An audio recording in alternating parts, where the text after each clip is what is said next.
In the current season of South Park, the High Priests of Colorado, Trey Parker and Matt Stone, have announced that woke is officially dead. Hallelujah, guys! Woke is dead! But is woke actually dying forever? Will we never see wokeness ever again? No, stupid. Only stupid people think that woke is dead forever. Woke is only in a recession. Recession because the blue team ran a retarded black woman for president and it didn't work out very well for them.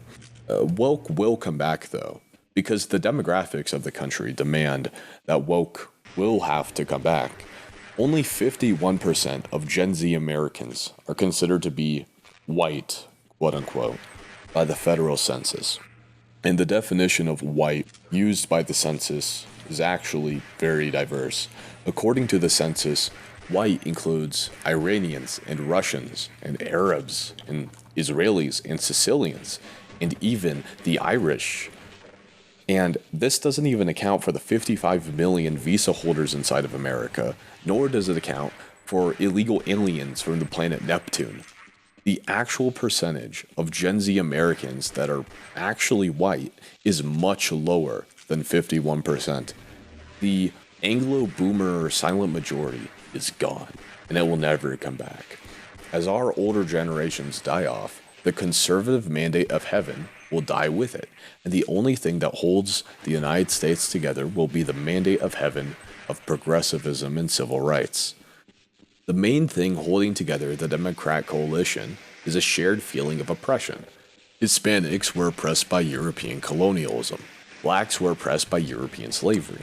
Gays and women were oppressed by European sexual ethics, and whatever else. As the Democrats become more and more dominant, which they inevitably will as the demographics of the country shift, the European populations will continue to receive a greater and greater degree of resentment and hostility from the non-European populations in the country. Wokeness gives the American European population a lifeline into the progressive globalist project. Wokeness gives Europeans a way to become oppressed. If you become a tranny or a furry or some shit like that, you get to have the label of oppressed minority. You get to share in the democratic feeling of resentment towards the old capital A American culture.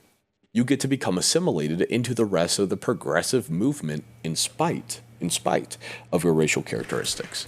And then, hypothetically, you get to be protected from the resentment of the third worldists if you join the progressives.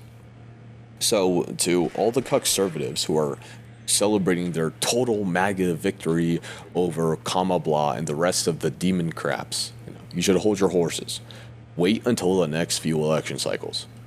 Woke is going to come back, and it's going to come back with a vengeance. Wokeness will be even bigger and badder than it has ever been before.